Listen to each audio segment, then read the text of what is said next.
Hey guys, YGOtAS again with yet another new loot video, and unlike last time, this is going to be almost completely Gundam related. So let's start off with the only item I bought that isn't directly Gundam related. 1/12 scale desk and chair from Hasegawa. 1/12 scale means Figma, Revoltech, Buzoshinki, and even 144th scale Gundam kits. So I'll find a use for this. So, on to the Gundam kits, starting off with the old 144th scale weapons for mobile suit. Why would I want to buy this?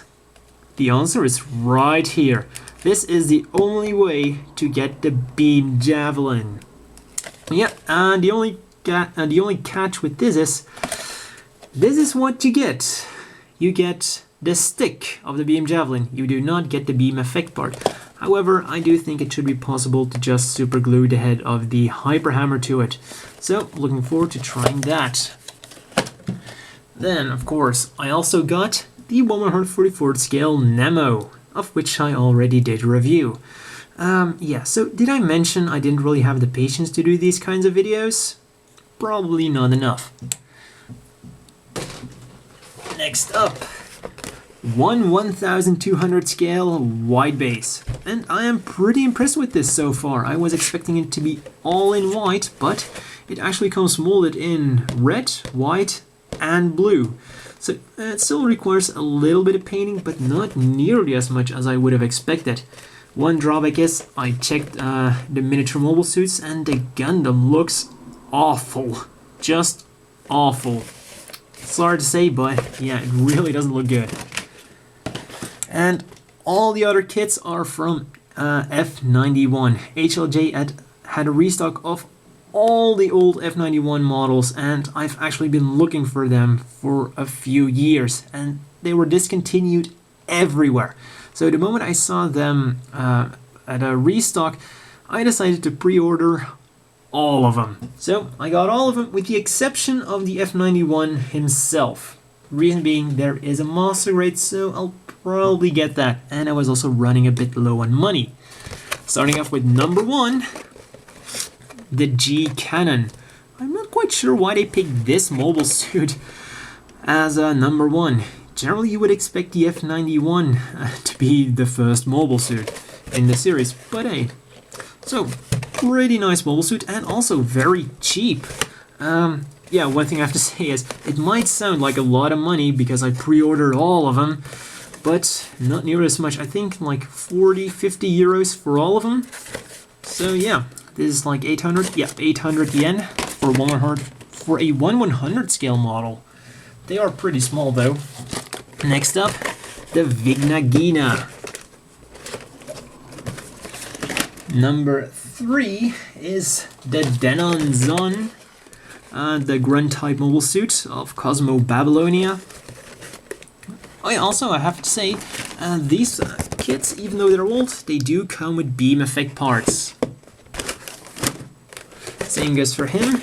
His beam shield, as you can see here, is actually a clear piece.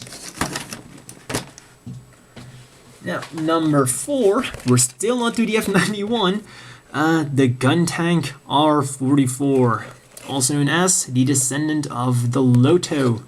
Didn't really do a lot in the series, pretty crap, and also I love the box art. Tried to name all of the 0080 mobile suits in here. Someone was a big fan of War in the Pocket. Let's see, Kempfer. This looks like the Dom. Well, the Dom. What was the Dom variant in 0080? The Dom Tropen? No, not the Dom Tropen. The Dom 2. I think it was the Dom 2. Here is something that looks like the arm of the... No, that's the arm of the gun cannon mass production type. And this looks like the leg of the NT1. And then here's another leg. I don't know. But yeah, have fun. And number 5 would have been the F91. Skipping to number 6, the Birga Gyros. Bergeros, and this was a mobile suit from the, I think they were called the Black Knights. It's a pretty menacing mobile suit, like all of the mobile suits from the Crossbow and Vanguard. Very nice looking, and also comes with a very big beam shield. This is gonna topple over, isn't it? Come on. Almost there. Next up, this was number 7. The Dagiris comes. This one didn't come with any beam effect parts. It does come with a beam saber, but it was molded in just green plastic. Little bit of a disappointment, but once again, look at the box art. This is like a steampunk nightmare.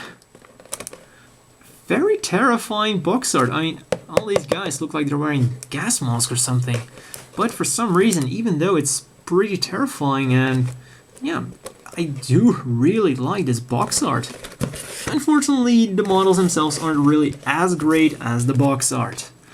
But yeah. And then the final one, the heavy gun. Man, I've been looking for this guy forever. I almost thought about paying, I don't know, $30 for just this kit on eBay. Thank God I didn't do it back then. So I bought 2 of the guy. Unfortunately, even though it should come with, I think, 2 beam sabers, it doesn't come with any beam sabers at all. Quite a disappointment, but the gun is still nice. So yeah, that's all of the F91 kits. Also bought a few Marine figures, just an old Marine and a Marine keychain. I swear this is not a bootleg at all. Gundam Seed. The Shield of the Strike Gundam.